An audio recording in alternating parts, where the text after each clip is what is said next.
A 17-year-old girl walked away from her family, public opinion, and every social rule just to follow a man who was already married.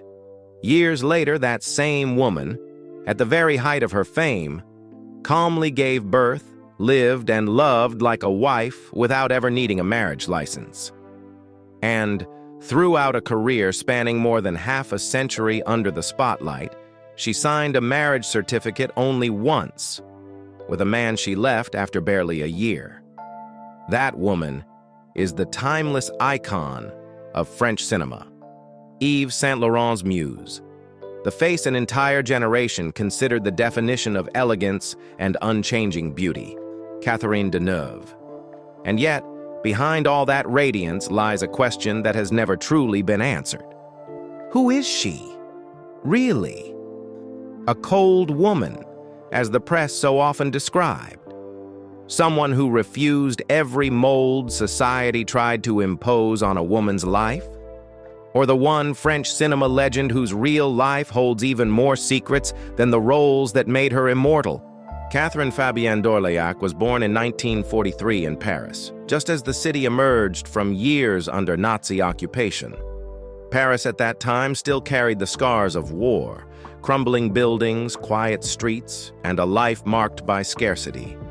Catherine grew up in that atmosphere, not the romantic Paris people often imagine, but a city recovering and learning how to be normal again. Her family worked in the arts, though they were far from wealthy. Her mother, Renée Simoneau, was a stage actress and a prolific dubbing artist for Hollywood films. She worked constantly to support 4 daughters.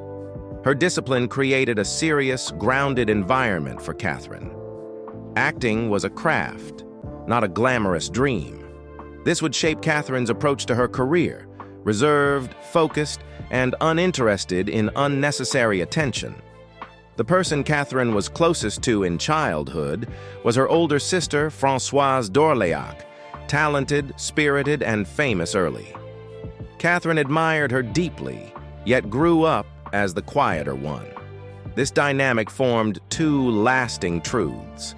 She adored her sister, but always felt slightly in the background, less visible, less expressive.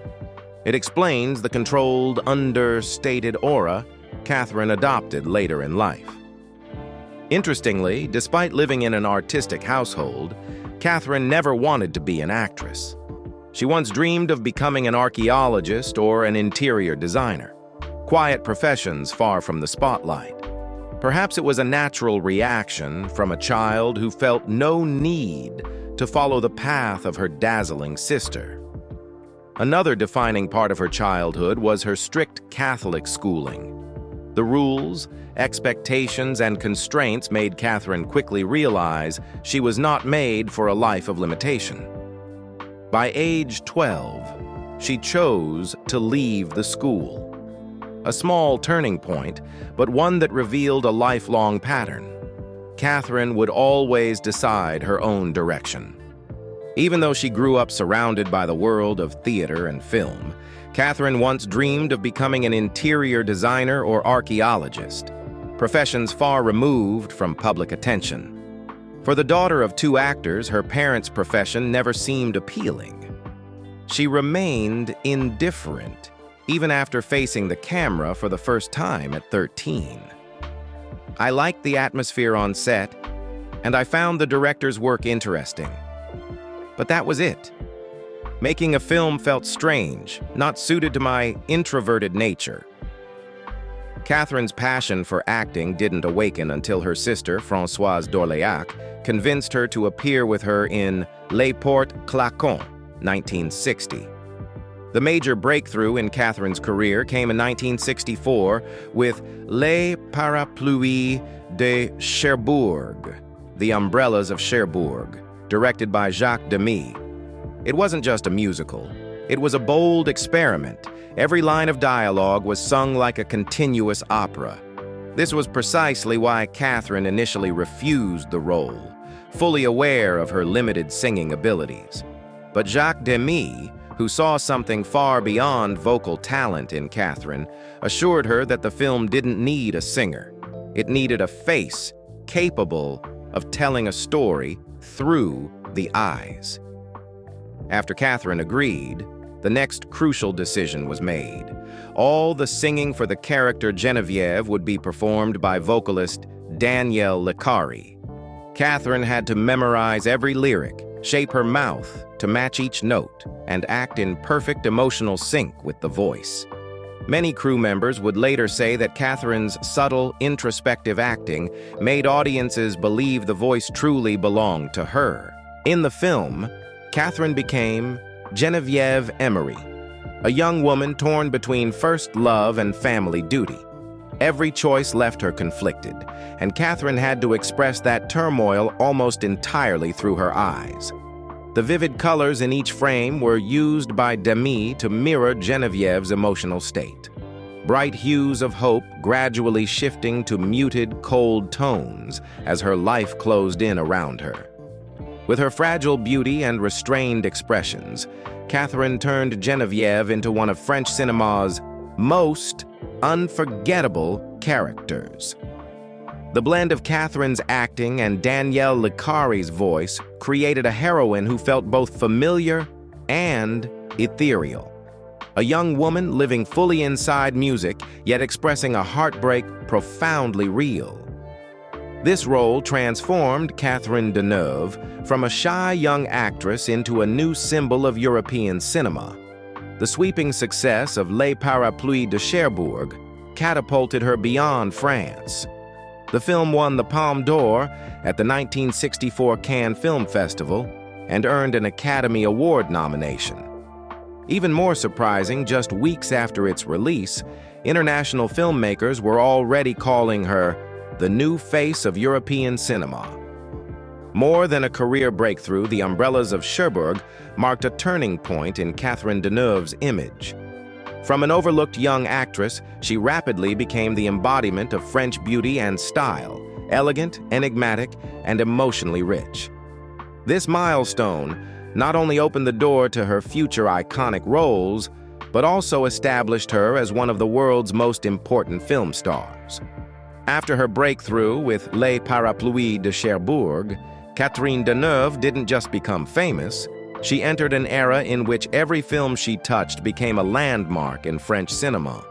Her career would stretch over 6 decades, collaborating with directors whose names alone carry weight: Roman Polanski, François Truffaut, Luis Buñuel, Jacques Demy, Lars von Trier. And behind each renowned film lies a story that reveals Catherine as the kind of actress who builds her craft through silence, discipline, and unwavering resolve. In 1965, she took on the lead role in Roman Polanski's Repulsion, a young woman descending into psychological breakdown. Polanski immediately recognized something wrong for the role. Catherine's beauty was too perfect to match the character's unraveling mind. So he imposed a series of harsh requirements: no makeup, reduced flattering lighting, and maintaining a naturally tired face. During filming, she lived alone in London, a loneliness that unintentionally became fuel for her understanding of the character's isolation. The result was Repulsion, now considered one of the greatest psychological horror films ever made, and Catherine was recognized as an actress capable of deep interior emotional work, not just a beautiful face. 2 years later, Catherine faced an entirely different challenge in Louis Buñuel's Belle de Jour, the story of a woman living 2 contradictory lives. What few people know is that she almost walked away from the role. She couldn't grasp the surreal world, the metaphors, and the visual language Buñuel constructed. The ambiguity frightened her. She feared she wouldn't be able to express the essence of the character. What kept Catherine from quitting was her longtime friend, Yves Saint Laurent. As he designed the costumes for the film, Catherine realized that her own cool, elegant exterior was the perfect shell for the character's hidden turmoil. From that moment on, Belle de Jour became an icon of mysterious allure, and it forged a deep, decades-long bond between Catherine and Saint Laurent. The 1980s marked the period when Catherine reached the height of her artistic presence. In Le Dernier Maître, she played Marion Steiner, a stage actress forced to manage a theater during World War II.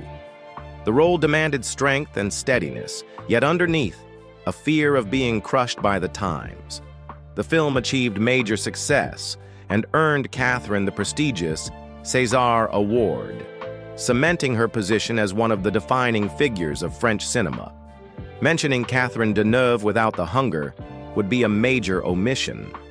In the film, she played a bisexual, enigmatic, irresistibly seductive vampire, a persona far removed from her usual classic image. The production itself was filled with tense moments. Catherine was uncomfortable with the film's bold, intimate scenes, prompting co-star David Bowie to adjust the shooting approach to ease the pressure on her. Yet that very tension created a chilling, dangerously composed Miriam Blaylock, an icon of 1980s Gothic culture. One of Catherine's greatest achievements came with Indochine, the film that earned her a prestigious Oscar nomination.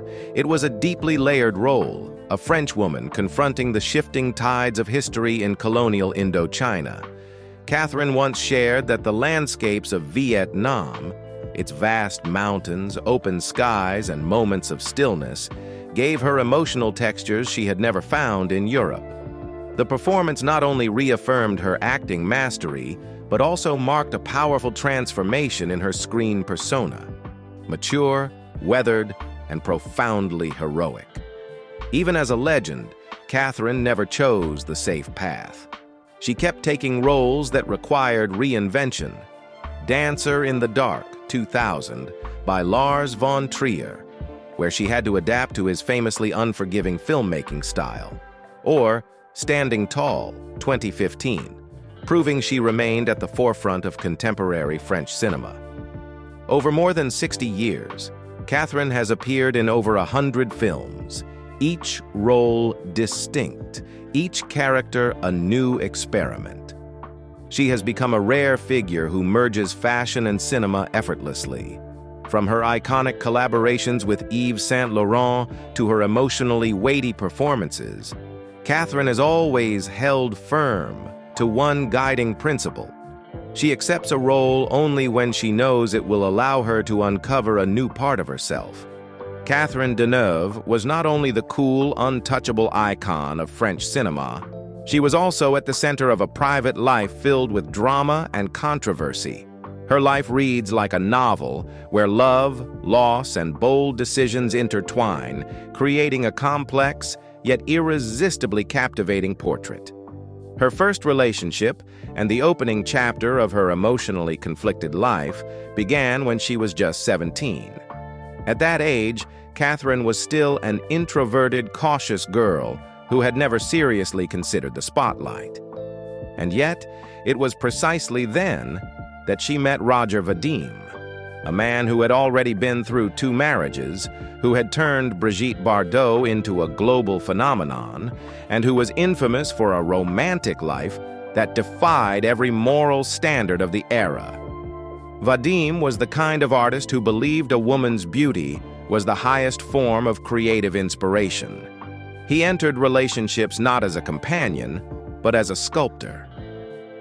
Catherine, completely different from him in temperament, captivated Vadim in a single evening. She moved out of her parents' home to live with him, an audacious decision that shocked the film industry, especially because this 17-year-old girl was nothing like Vadim's previous muses.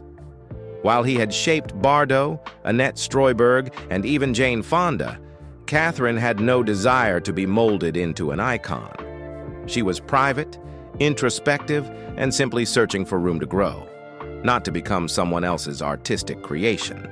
Vadim cast Catherine in 2 of his films, taking her as his new inspiration.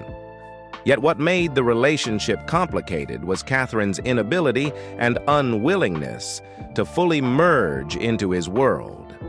Vadim was accustomed to women who entered his life and emerged as legends through his direction. Catherine wanted to discover her own voice, not live according to the expectations of a man who saw love and artistic creation as two sides of the same instinctive pursuit. When their son, Christian, was born, Vadim proposed, as if wanting to keep Catherine firmly within his orbit, but she refused. Not out of a lack of love, but because she had already recognized a difficult truth. Marriage to Vadim meant losing herself. She also understood that his passion was never paired with stability, fidelity was never his priority, and his life always shifted with each new source of inspiration. Their differences gradually pulled them apart. Catherine began carving out her own artistic path, while Vadim continued his familiar pattern. Loving again, shaping yet another muse. Their relationship ended quietly. No scandal, no resentment. Just two people realizing they belonged to different worlds. Yet for Catherine, that relationship left one essential imprint. She stepped out of the orbit of a man who had turned other women into legends, to become a legend in her own right. After leaving her intense relationship with Roger Vadim, Catherine stepped into what seemed like a safer choice. The only official marriage of her life, to British photographer David Bailey in 1965. Catherine had just entered her 20s, while Bailey was the rebellious face of London's swinging 60s. They met in the midst of an artistic explosion when his imagery and her beauty were seen as emblems of an entire era. The wedding was simple, yet it became a cultural event with Mick Jagger serving as best man.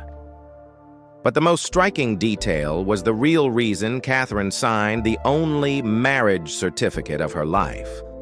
She once admitted that the greatest thing she gained from the marriage was learning English, a remark both gentle and revealing of the emotional distance she felt throughout their time together. Decades later, an unauthorized biography confirmed what many had long suspected. They simply had very little to say to each other. Bailey, a man utterly devoted to London and its fast rhythm, never agreed to learn French. Meanwhile, Catherine, introverted and reserved, was often too tired to speak English. The silence between them wasn't comfortable silence. It was a void no one could fill. Their relationship lasted longer than the public realized, nearly 7 years of being together and 1 year of marriage. But it was fragile enough that even small differences could splinter it. Though they photographed beautifully together in magazines, they lived almost in parallel universes. A restless photographer who thrived on movement, and an actress searching for inner calm. People might imagine Catherine left Bailey because of betrayal, infidelity, or some dramatic scandal so common in artistic circles. Few would guess that the biggest barrier was language itself. The marriage ended quietly in 1972, with no apparent wounds or losses. If anything, both walked away with a bit more life experience.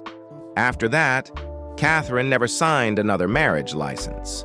Not because she doubted love.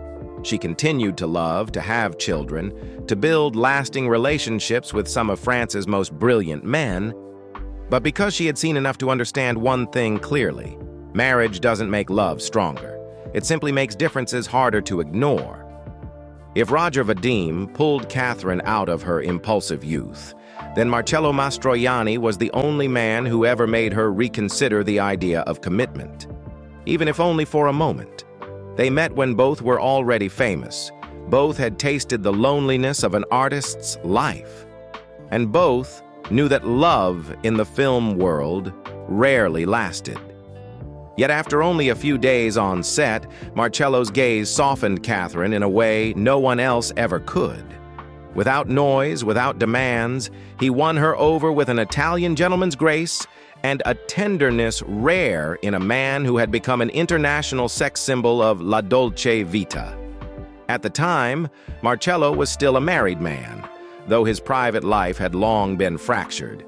And unlike Vadim, who always wanted to mold the woman beside him, Marcello saw Catherine as something that must never be handled too roughly. She was a fragile beauty to be protected, not an icon to be sculpted.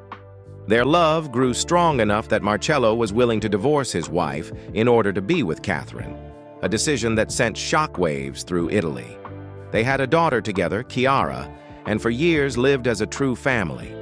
Little scandal, little noise, just work, close friends, and the quiet evenings Catherine had always needed. It was one of the rare times in her life when even the press admitted Catherine was happy, quietly, but undeniably.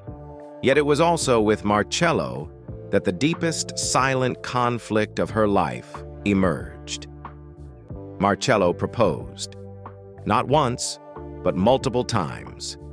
He asked Catherine to marry him with a sincerity he had offered to no other woman, not even the most dazzling beauties who had crossed his path. Marcello, the eternal romantic, the great actor the world believed could never belong to anyone, wanted to belong to Catherine completely. And Catherine? She loved Marcello in her own way, deeply, steadily, but not in a way that sought binding promises. Her refusal wasn't a lack of love. It was a form of honesty. She knew she was not built for marriage, not with Vadim, not with Bailey, and even with the kindest man she had ever known, she remained loyal to her nature. Her love could only breathe freely when it wasn't placed inside a fixed structure. Although they did not stay together for life, their bond never severed. They still met, still called, still appeared in each other's lives like irreplaceable kindred spirits. Marcello once said Catherine was the woman he could never forget. Not dramatically, just as a quiet truth. When Marcello died in 1996, Catherine attended his funeral, calm and composed, showing no outward grief. Because with Marcello, she had everything, except the one thing she could never give him: marriage. Many believe that was the only thing Marcello still regretted at the end of his life. Regarding Catherine, the greatest pain of her life did not come from love or marriage. Those were things she always managed with clarity and absolute freedom. Her deepest wound came from an irreversible loss: the death of her sister, Françoise d'Orléac. Her eldest sister was not only the one who opened the path for Catherine to enter cinema, but also the person she used as a mirror to understand herself. In 1967, at the height of her career, Françoise was driving to the Nice airport on a lightly rainy afternoon. She was rushing to catch a flight to London, a small, seemingly harmless decision. Her Renault 10 skidded, crashed into a concrete post, and burst into flames within seconds. Françoise couldn't escape. By the time police arrived, she could only be identified by what was left in the charred remains of the car. Catherine rarely speaks about that day, but those close to her know.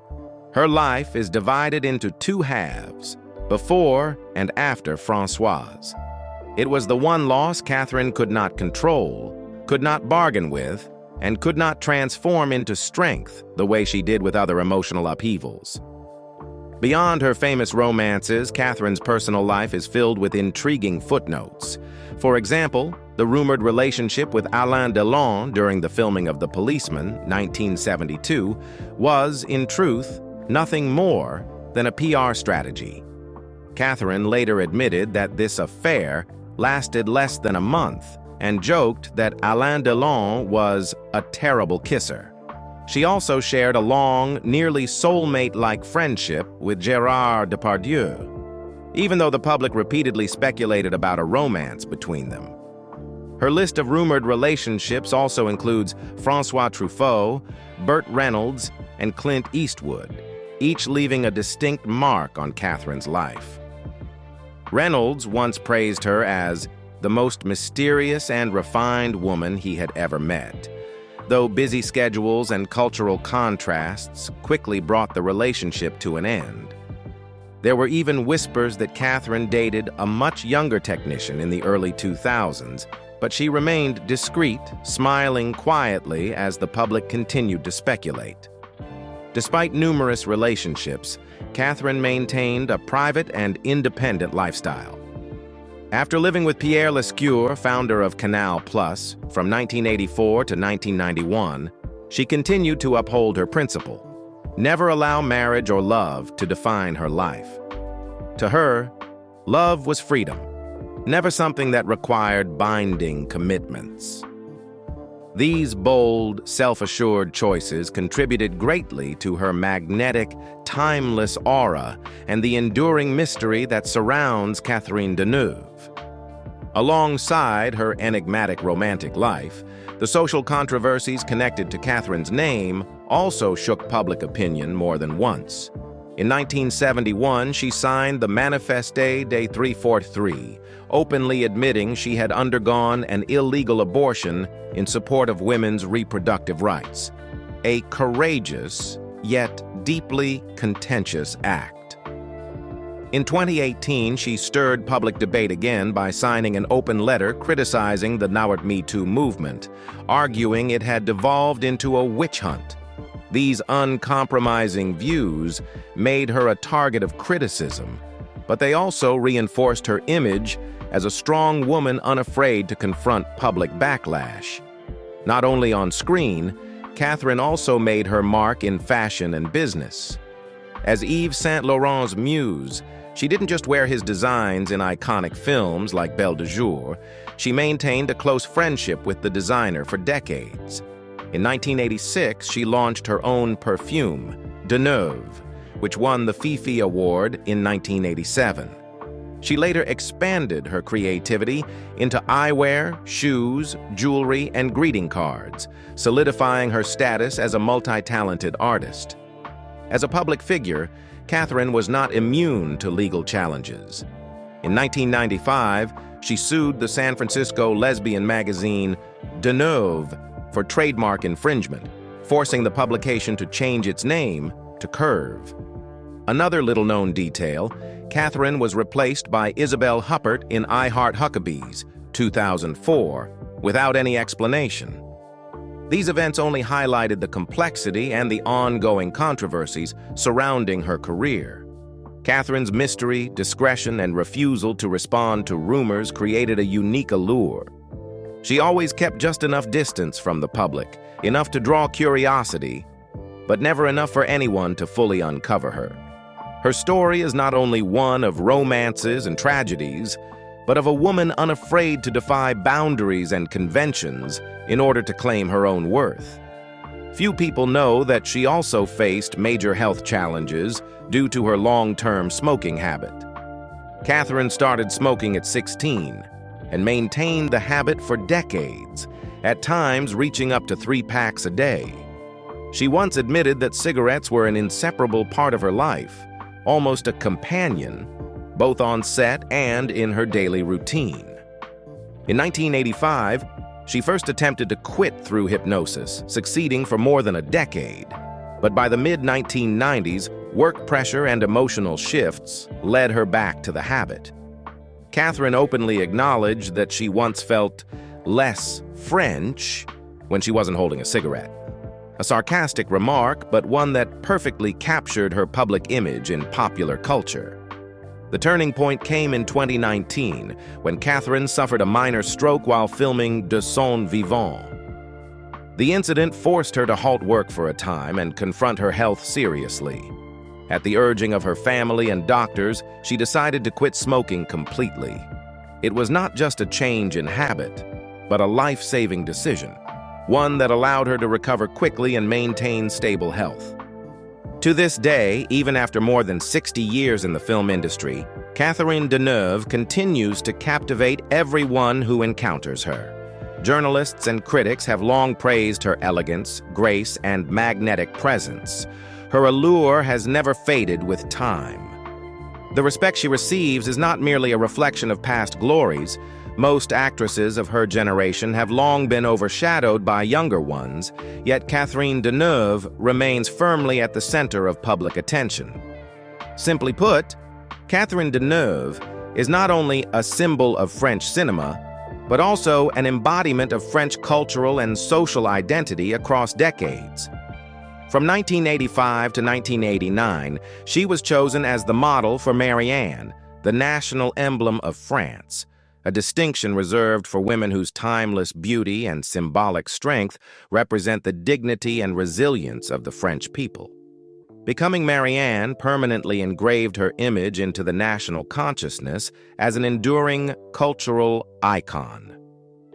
Her career is marked by a long list of prestigious awards. She has won the César Award twice, one of France's highest cinematic honors, for her performances in Le Dernier Métro, 1980, and Indochine, 1992. Indochine not only earned her the César, but also secured her an Academy Award nomination for Best Actress, making her one of the rare French actresses to receive such recognition in Hollywood. In 2012, she was honored with the Chaplin Award from the Lincoln Center, a tribute reserved for true legends of cinema.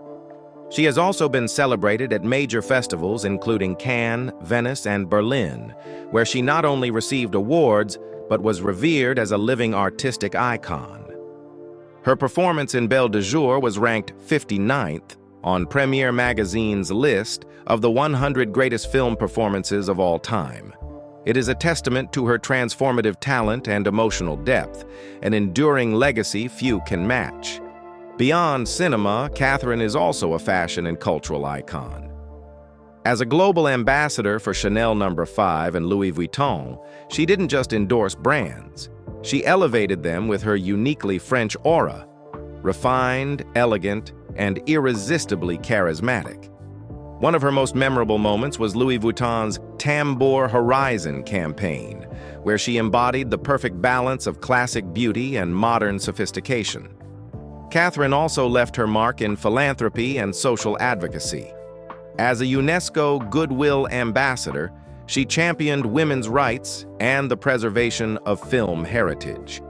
She later resigned in 2003 to protest Angola's nomination of controversial businessman Pierre Falcone, a rare and courageous stance that reflected her integrity. This demonstrated that she was not only an artistic icon, but also a woman of conviction, unafraid to defend ethical values. In 2000, she was honored with the Lifetime Achievement Award at the Palm Springs International Film Festival, another testament to a monumental career spanning more than 6 decades. With more than 100 films to her name, Catherine has shaped the image of an actress whose talent is matched only by her vast cultural influence. Catherine Deneuve's legacy is not defined merely by awards or titles, but by the longevity of her symbolism. She is more than a cinematic face. She represents the strength to overcome adversity, a profound artistic vision, and a humanistic spirit that transcends time. In her 80s, Catherine Deneuve continues to live exactly as she always has, freely, without constraints, and never allowing any structure to dictate the course of her life. In recent years, she has chosen a slower rhythm in the French countryside, where the trees, the fields, and the natural light give her the sense of returning to herself. Primard, the estate she bought at age 20 and called home for decades, was sold in 2014. The decision shocked the public, but for Catherine, attachment has never meant holding on forever. She left it as she has left past relationships, quietly, without pain, without regret, simply moving forward. Today, her net worth is estimated at around $30 million USD, the result of more than 6 uninterrupted decades in cinema, along with numerous artistic and business ventures. But Catherine does not live like a wealthy woman. She lives like someone with enough freedom to do whatever she chooses. Gardening, reading, and pursuing projects she truly believes in. These are the moments that make her feel life still holds many things worth living for. Though she has stepped away from the glitter of constant spotlight, Catherine has never left cinema. She simply selects roles in a way that is unmistakably Deneuve, deliberate, selective, and always prioritizing emotional depth over fame. In recent years, she delivered a powerful performance in The Truth, 2019, a role that nearly mirrored her own life, a legend forced to confront her past and the unseen realities behind a proud exterior. More remarkably, entering 2025, Catherine continued to prove an extraordinary resilience. She was chosen as president of the 50th César Awards, a symbolic position within French cinema. She also joined Eric Koo's new project, Spirit World, affirming that filmmaking remains an essential part of her life. Additionally, she received the Lifetime Achievement Award at the Taormina Film Festival, an honor reserved for artists whose impact on the silver screen is indelible. Even in social matters, Catherine does not remain silent. In 2025, she was among more than 900 figures in the film industry who signed an open letter condemning violence in Gaza, an act reflecting the clarity and conscience she has always carried. In fashion, her influence shows no signs of fading. Designers continue to draw inspiration from her image, so much so that Richard Quinn's Fall/Winter 2025 runway recreated her The Hunger aesthetic, proving Catherine remains a monument of elegance and mystique. Today, Catherine Deneuve lives as the woman she has always been, someone who refuses to let marriage, society, or expectations define her. It is precisely this freedom of choice, in love, in work, in life, that allows her to live fully in her later years, without regret and without restraint. Catherine is still a symbol of French cinema, but more than that, she stands as proof that a life chosen freely has a power of renewal greater than anything tradition or convention can offer. Looking at Catherine Deneuve's life, one might be dazzled by the iconic roles, the legendary romances, and the ageless beauty. But all of that is merely the surface of something far more important. She never lived according to the mold the world tried to place on her. Not Vadim, not Bailey, not Mastroianni, and certainly not Hollywood or Paris, could ever push her off the path she carved for herself. Catherine is the kind of woman who knows exactly what she wants to keep, what she needs to let go of, and what must never be allowed to bind her. Perhaps that is why she remains standing so firmly today, a legend untouched by time, unshaken by romantic history, and never consumed by her own fame. A woman independent in every choice, every relationship, and every step away from the life others might cling to. In her later years, when many icons have faded into memory, Catherine is still remembered not only for her unforgettable films, but for the way she has lived, gently, deliberately, and with absolute freedom. If Catherine Deneuve's journey makes you reflect on the power of personal choice and freedom, feel free to leave a comment below. And if you enjoy real-life stories told with depth and respect, please like and subscribe. It helps us continue bringing more heartfelt stories to you.